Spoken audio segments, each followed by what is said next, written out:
Though From Software's Sekiro Shadows Die Twice has relentlessly kicked my ass, I can't put it down. Miyazaki and company have once again succeeded at injecting their Soulsborne formula into a title that's both fresh and familiar. The gameplay, storytelling, and world are a drastic departure from what fans know and love, but Sekiro's brimming with features that feel right at home in what we've come to expect from the renowned studio. Though I have some minor grievances, Sekiro Shadows Die Twice is an exceptionally challenging, satisfying, and fun action experience. Occurring within a fictional representation of 1500 Sengoku, Japan, you inhabit the role of Sekiro, a shinobi warrior serving a young lord during a period of bloody conflict between rival clans. At the start of the game, your arch-nemesis severs your arm, kidnaps your master, and leaves you for dead. You awaken within a dilapidated temple endowed with the shinobi prosthetic, a mechanical arm equipped with a grappling hook and fit for wielding a variety of deadly tools. The sculptor fills you in on the motive behind your master's abduction and sends you into the unforgiving land of Ashina to rescue him. Sekiro's method of storytelling significantly contrasts the ambiguous stories found in Bloodborne and the Soul series. Sekiro speaks and has both an established identity and motive influencing his actions. I never felt attached to the young lord himself, but I could relate to Sekiro's dedication and will to exact vengeance upon his nemesis. He doesn't have much in the way of personality, but he certainly possesses the mantra of a badass ninja. The narrative isn't entirely cut and dry, but it's engaging and relatively easy to follow from beginning to end. In traditional Souls-like fashion, the world you explore suggests much of the story. From mountainscapes to dense bamboo forests and towering villages, the colorful world of Ashina is gorgeous, vast, and rife with hidden areas, optional boss encounters, and odd characters to interact with. It's a far cry from the gothic and gloomy nature of From Software's previous worlds, and a welcome one at that. What I admire most about Sekiro's world is how the beauty's juxtaposed by bloody carnage and brutal enemies. The appearance alone is enough of a fresh take, but how it's designed to embrace the game's traversal mechanics makes it my favorite world from the studio so far. Sekiro's abilities to jump, shimmy, and grapple throughout Ashina are profoundly welcome additions. Each action feels fluid and the controls are mapped simply. It's a blast to zip across a series of attachable perches to land on a rooftop and stealthily bring down an enemy. Scaling up and across cliffs feels rather standard but works well in addition to grappling.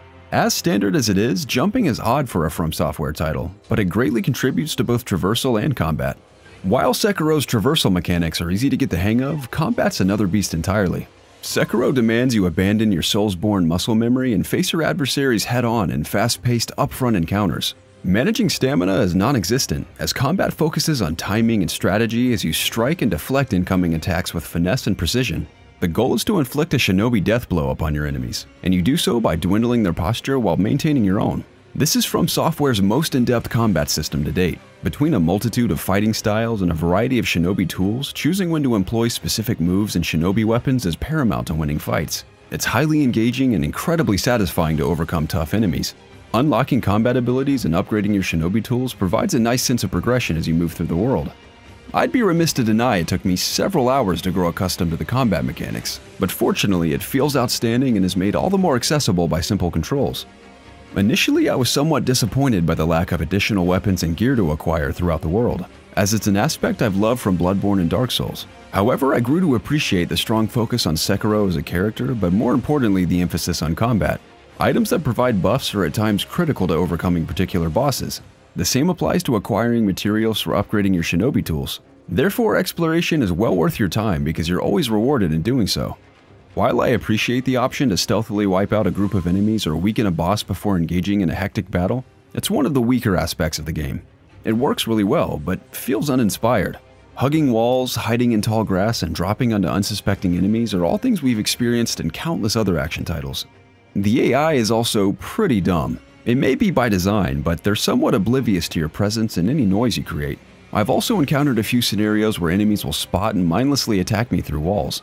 The stealth is mechanically sound and fresh for a From Software game, but ultimately falls short of bringing anything interesting to Sekiro overall.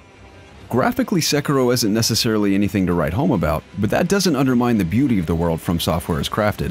1500 Sengoku, Japan is gorgeous to behold. Light rays peek through colorful trees, and detailed architecture towers throughout villages, forests, and mountains. As expected, the designs and voice performances of characters, bosses, and enemies possess that unique From Software touch. Sekiro's music and sound design are top-notch. From the clashing of steel, blood sprays, and creature noises, the audio creates a sense of tension and brutality. The score is beautiful and wonderfully complements every scenario. Whether you're leisurely strolling through a quiet forest or battling an enraged ogre, the music immerses you deeper into the experience.